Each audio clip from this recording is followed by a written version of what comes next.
Guests with us. We have with us in the show today, in my corner, we have Mr. Hernandez and Ms. Bassone.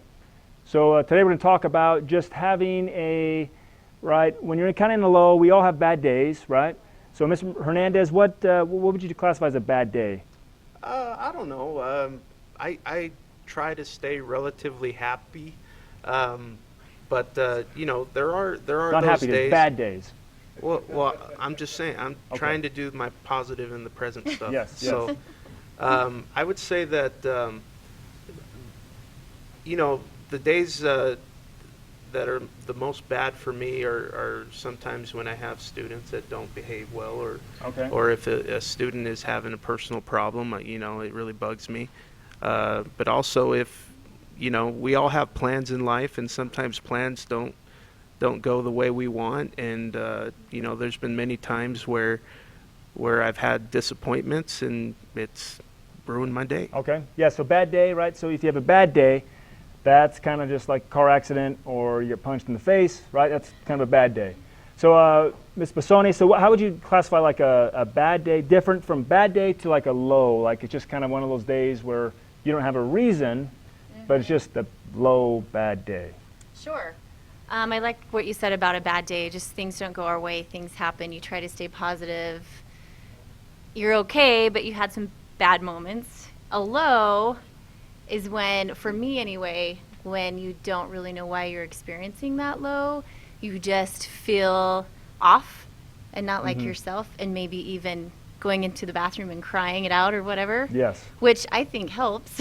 Okay, that brings us to the next That's point I want to okay get to to. Is, who do you talk to? Who do you cry? You go to the bathroom and cry. What are some techniques you guys do Sure. to get that out?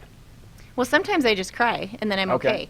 All right. But I have my people I talk to, and I always say, always have your people, because you can't. The worst thing you can do is not talk to anybody about it, especially if it lasts longer than 2 days, right? So my parents are really good influencers on me, and they always say kind of what I need to hear, whether it's good or bad. They help me through. I have a couple of friends here at the school. Mrs. Netterhand is one of them that I talk to sometimes, and Mr. Hernandez. Mr. Hernandez, yeah, Well, who is Mr. Who do you talk to? Who do I talk to? Sometimes I Other than your talk to Miss Bassone. Okay. She's actually a really good friend, and talk to my wife. Okay. My wife Sometimes that works. has been definitely a big support for me, and the interesting thing is growing up, never could really talk to my dad. Okay. I think it's part of the Hispanic culture to not really share emotions and things like that, and so I can never talk to my dad, but I could always talk to my mom.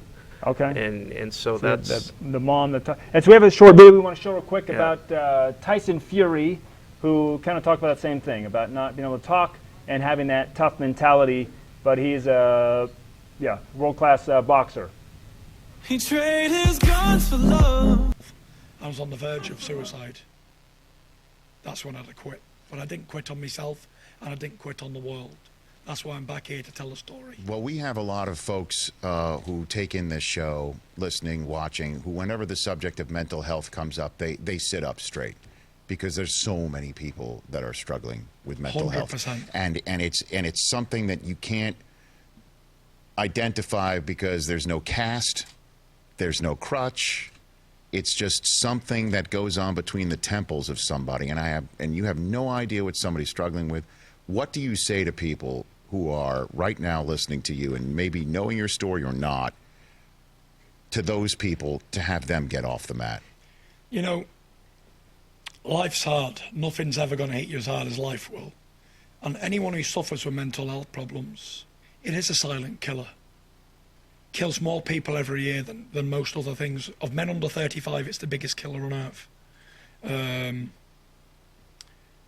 I was no different. You're thinking the heavyweight champion of the world, guy who's on top of everything, he must be happy, right? But then I wasn't. There wasn't a day that I woke up that I didn't pray for death. I had everything to be happy for, but every day was grey and dark. And my problem was, I come from a big, hard, tough family who no one communicates and no one shows weakness. If you show type of weakness, it means you're a weak person where I come from. So I was stuck between all of that bravado and family, peer pressure and everything. Didn't know what to do. So I just didn't tell anybody about it until one day I exploded and I couldn't continue anymore. And I had to seek help immediately. And I do think that the most important thing with anyone who suffers with mental health is communication. Without communication with others, we're not going to get better. But I do promise anybody who's listening, anybody who's suffering, that it will get better. And there is going to be sunshine days once. And welcome back. So I think it was a great, the communication, right? And like Mr. Hernandez said, sometimes we just can't talk to our dad or certain people. So we have some students with us now today, Tim and Mia. So Tim, who's that person you talk to? Well, I mean, I have multiple people. Obviously, like, parents are always a good option because, you know, they'll always be there and they'll be honest, which is what it was so good about parents. And I know a lot of students, though, that's not a good option. Yeah, right? that's true. Mean, sometimes it's just doesn't work, but for you it does, which is good. I think that the best person that you can find is someone who will be honest, but at the same time be kind. Because sometimes people who are too kind might not tell you what you need to hear. Mm-hmm. They'll just be like, oh, like, you're amazing. I love you so much. Okay. But I think it's about a good mixture of honesty and kindness. And then this is what works for Tim, yes. Right? So that works for Tim. Not necessarily it's going to work for you out there. Like, what works for Mia? A lot of the times, like, I'm like a type of person that will kind of like bundle how I feel up and not really tell anybody. And then once I break, I need to either tell my parents or my family members, or I'll even go to a school counselor or therapist.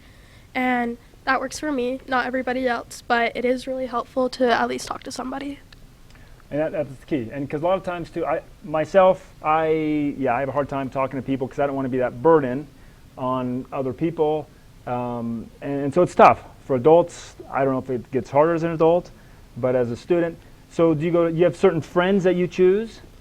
Yeah, I have certain friends. I mean, I'm not as much of a external thinker as some people. So I definitely like handle a lot of my problems myself, but there's always friends that I go to, and just people, you know, relatives and people. There's always people I go to. So Tim, what does that low look like for you? Do you have those lows? Yeah, I definitely have those lows. Like when you saw me in the parking lot today, I was 30 minutes late to first period. Like I have those lows, and it just looks like, I mean, I kind of act the same, but inside it's okay. A lot worse, and you know, I'm feeling a lot That's down. the key point, right? Because we act the same. We act like, hey, everything's cool on the outside, but on the inside, that's where we feel that low. And I think that's what we're kind of talking about. How do we get that out to where we can, you know, release some of that, those emotions, release whatever it is that's kind of building up inside of us. For sure. Mia, what does that low look like for you? Well, for me, I suffer from bulimia and other eating disorders, like when I was growing up. And a lot of the time, my lows is crying and just not being able to get out of bed in the morning and not being able to talk to anybody. And I've even ended up in the hospital because I was just to the point where I just couldn't go to school, and I missed all of October, and I just missed the past few weeks because I've had a rough time. Okay. And then that's the key, help, right? There's help out there. We have our school counselors, your teachers. We saw 2 great ones today that I'm pretty sure that a lot of you probably feel good with talking with those 2 teachers, and everyone should have a teacher, have a admin. We got Mr. Peary, Mr. Burton, Mrs. Cunningham, right? We have all these school counselors. So we have a lot of people out there and friends. And also too, I mean, if you want to talk to pets, that helps, right? Sometimes just verbalizing what we're feeling. Yeah. So I just want to thank Mia, Tim for being on the show today and sharing some of their personal experiences. It's tough. And also Mr. Hernandez and Ms. Bosone. So thank you, everybody. And just the biggest message today, right, is communicate. Communicate with those people that are in our lives. And if we need to make new ones, let's do that. Okay? All right, guys. Have a great day, and thank you for being in my corner. All right.